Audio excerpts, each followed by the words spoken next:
showtime. It's showtime.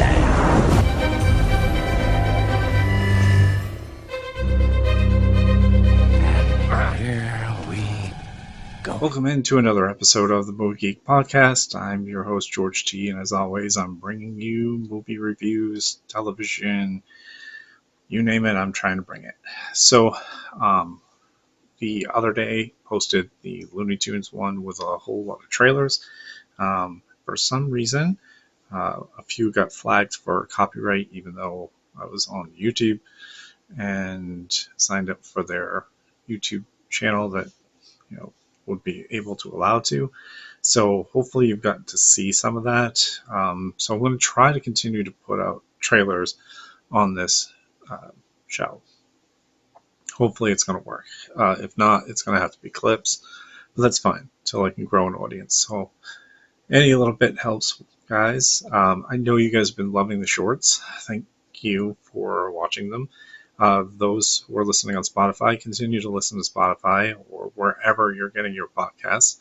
So please continue to support. So this week, I wanted to talk about a few things. So some news first, and then the controversy or non-controversial Electric State. A lot of people did dislike this film. And then some of the audience, like myself, actually didn't mind the movie. So I don't know where you stand if you haven't seen it yet and you're ready to listen to hopefully a non-spoiler one, although there's really not much in there that I can spoil if you haven't seen any of the headlines or anything like that. Also, I've got some other movie stuff coming out very soon. I'm also going to see Ash, Novocaine, and Locked in the next few days. So look out for those reviews coming up. So, new trailer dropped for The Walking Dead Season 2, which partially filmed here in Attleboro. We're right across from where my son goes to high school. So I'm looking forward to kind of seeing if I can recognize which scenes were done here in my state, our state, depending on where you're watching this. So I'm looking forward to that. It looks very interesting. Some new trailers also dropped. I'll talk about those on another one. I did see that Hollywood continues to try to reboot some stuff. I saw Scary Movie 6 was starting to get into production. Oh, okay. Those movies jumped the shark years ago. Or, after, I think the second one.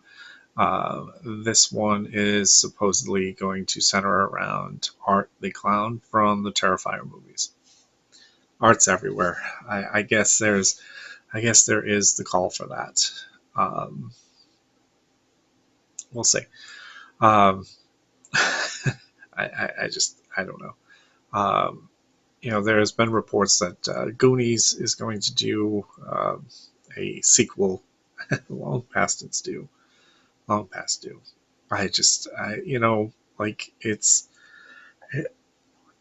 We don't need to keep redoing this. And I know that Hollywood wants to continue to try to, make movies, but we got to get more original. If the Oscars showed anything with independent filmmakers really doing well, we should probably not try to reboot things as much. And again, I'll be hypocritical. There are certain genres or certain franchises that I would not mind. One is definitely not Resident Evil, which they are planning on rebooting for 2026. Again, the Mila Jovovich ones were fine. I am aware that a lot of it wasn't revolved around the game so much, but the characters as they in the middle and so on they started bringing in those iconic characters, but I didn't mind them. And then they tried to reboot it a few years back with the new one, and it didn't work. So why are we trying to do it again? We really need to focus on new stuff or focus on franchises that are still relevant. Resident Evil is definitely not one of them. Goonies, not one of them. Goonies was a great film. Why are we screwing this up? Why are we going to screw it up? Um, that's why I'm having real high hopes for Happy Gilmore 2. There is talks of Buffy the Vampire Slayer coming back to TV. Um, Again, is there really a need? I mean, I know she's doing Dexter's Resurrection show, but I mean, again, do we need it? Probably not. I mean, just leave Buffy alone. You know what I mean? So, um, with that being said, let's get to Electric State. And again, the biggest thing was that the Russo brothers and Netflix spent $320 million on a budget. Probably one of the biggest budgets any movie outside of a theatrical release has ever had. The Russos did say in an article somewhere, I read this after I watched the movie, that it was a little too much. But with Netflix really wanting uh, impactful kind of a movie, it was necessary. Now, this one's also based on a book, so there are those people out there that did not like it because of the book. And how accurate it was, I don't know because I'm not a book reader. That's Ashley's department. Um, just like Mickey 17, I didn't read the Mickey 7 book beforehand. Not my place. I watch movies, and occasionally I'm right about movies.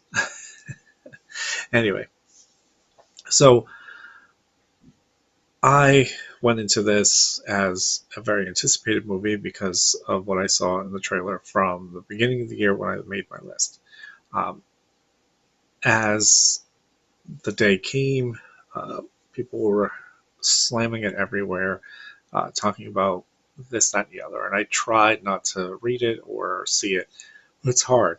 So I said, well, I'm still going to watch it because I have my own opinion, and you as well have your own opinion. So if you've seen it already or not, um, if you've seen it, let me know how you thought it was. And maybe you'll agree with me, maybe you won't. So here we go. Electric State, starring Millie Bobby Brown as Michelle, Chris Pratt as Key, uh, Stanley Tucci is Ethan. He is the main corporation head honcho of this Nexus type uh, electric state. And Giancarlo Esposito as Marshall. He is one of these bounty hunters who are set out to hunt down any robots that are breaking the treaties. So, voice acting in this movie, Woody Harrelson, Anthony Mackie, Brian Cox, and Jenny Slate. Those are the recognizable ones. Jenny Slate's done so many voiceover acts for many, many films, many TV shows. So she's definitely a veteran. You would recognize her voice right away. So as we get into the movie, Millie Bobby Brown and her brother are set in the 90s. And he is a savant. He is more brilliant than Einstein. His brain is uh, light years ahead of most high school kids. So she's trying to get him to go to school, to college, um, and he's like, "I'm not sure I want to." Then the uh, robot uprising comes. So think Terminator 3 and iRobot as your point of reference here. Um, Mainly because in uh, Terminator 3, the AI Skynet becomes self-aware. Um, think iRobot as, remember, iRobot was, they were trying to roll out these robots that were going to be your friends, your um, lunch ladies, your maids, your drivers, and they became self-aware as human beings were getting worse as a society. They felt underappreciated and started an uprising to get equal rights. And of course, it became a war. I kind of like how they used um, a President Clinton's press conference to broker a deal between the robots and the humans. So I don't know how they were able to do that, but it was a very interesting little twist. Um, Chris Pratt's character Keynes is a army guy who is in the front lines fighting robots, and um, he is all about killing them. Which is funny because when we time jump here after the treaties are over with, we find Millie Bobby Brown in a uh, foster home. Her parents and her brother were killed in a car accident. This had nothing to do with the robot uprising. So she is in there, and she's just trying to survive in the world, which she hates. And so one day, a robot follows her home. Now, the robot is designed just like her brother's favorite one that he got at a carnival once. And it starts to talk, but its voice box isn't working too well, so think Bumblebee. Um, if, if you've seen any of these movies, then you would understand. So he is trying to communicate to her that he is still alive. Consciously alive, not probably physically alive, and we'll get to that afterwards. But so she doesn't believe that this could be true because she knows he was killed in the car accident, or so she thought. So eventually, the robot starts giving her hand signals to let her know that, oh, this could be him, because only he would know those hand signals. And so she takes the little robot on a little adventure after she steals her foster parents' car and winds up just driving on the road. She's trying to figure out where he could be. There are several of these Nexus centers, and there's also the robot communities. So she is, trying to find out who would know any information.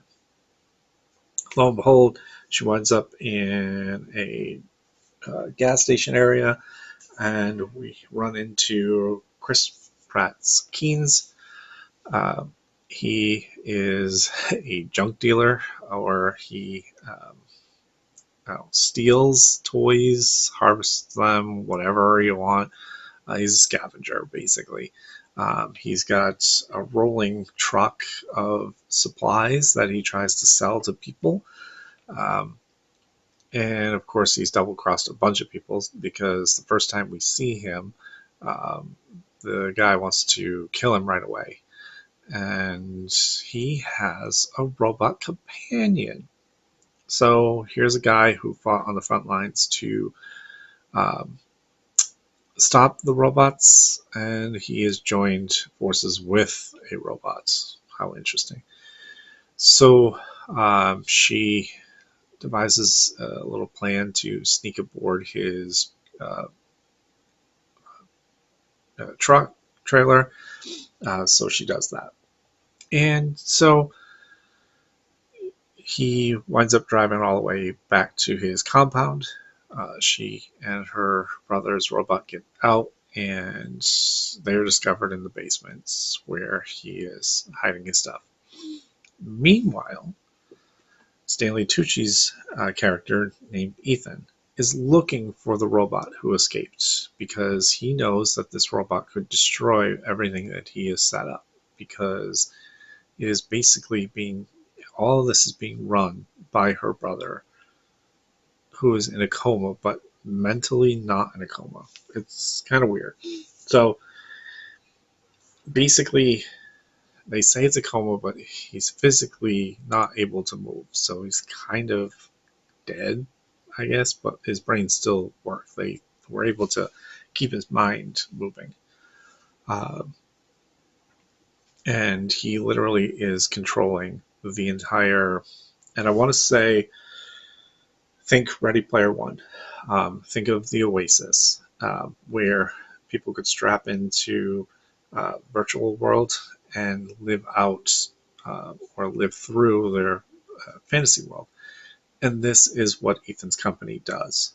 But also think, oh, I want to say RoboCop 2 in this fact only. When you see Kane's face on the screen, so we have these androids who are just human beings who are controlling them, but with their faces on the front of them. And those are the security or security force as well. So anybody at that point can be a security guard or somebody who's freedom fighting for the human side when they can jump into this body. Now, if the body dies, they can just get another one or just another android. So in comes Giancarlo Esposito's character, Marshall. He is a leader of a rebel team, but then he's kind of a mercenary on his own. So he does a lot of things on his own, where he is destroying robots who were breaking the treaties that were brokered between President Clinton and the robots and the humans. The robots were controlled, or the robot armies were controlled by Mr. Peanut, of all things, and Woody Harrelson, I believe, was Mr. Peanut. So, going forward, Ethan calls Marshall to find the robot. So he is on a mission to find him. Although he doesn't know why he's going to, but if he finds him, he says he's going to destroy it. And Ethan's like, no, don't do it, or I will send my group out. So I'll pay you whatever you want to, but I need that robot back. So he tracks them down. They escape from the basement where Keen's laboratory, shop, whatever you want to call it, and they head to a robot city. And there are some robots scavengers who wind up trying to take the robots and kill them, but they're able to escape and wind up into the sanctuary where all the robots are still there and want to help them. So they figure out that there is a Nexus Center where he could possibly be, because there's a doctor there who is on the site who has an idea of where he could be. So they hatch a plan to do it. And of course, they're doing that, and then the fighting begins. I'm trying to make this as quick as possible. So the fighting begins, and Shell has to sneak into the building. So the war up front was a distraction for her, and she's able to get in, and obviously she sees her brother in a pod hooked up to this machine which is running on his brain. So she taps into what I would say the Oasis. She's able to contact him, and he says to her that, this is all me. They were able to connect me to this to keep me alive, but my physical body, I cannot move. So even if you try to rescue me, I can't live. So you have to pull the plug on me so that you'll be able to win this war. And she's like, well, I don't want to win the war. I want to get you back. And he's like, I can't go back. It's too much for me, because my body will not recover without, because it's not functional. So there's that decision where she has to do that. So Ethan is aware that she is making her move in there, but he is out on the battlefield because he had strapped into that Oasis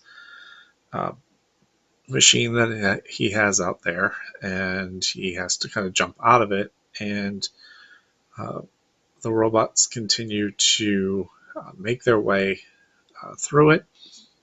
Along the way, some of the robots that we come to know, are getting hurt or killed.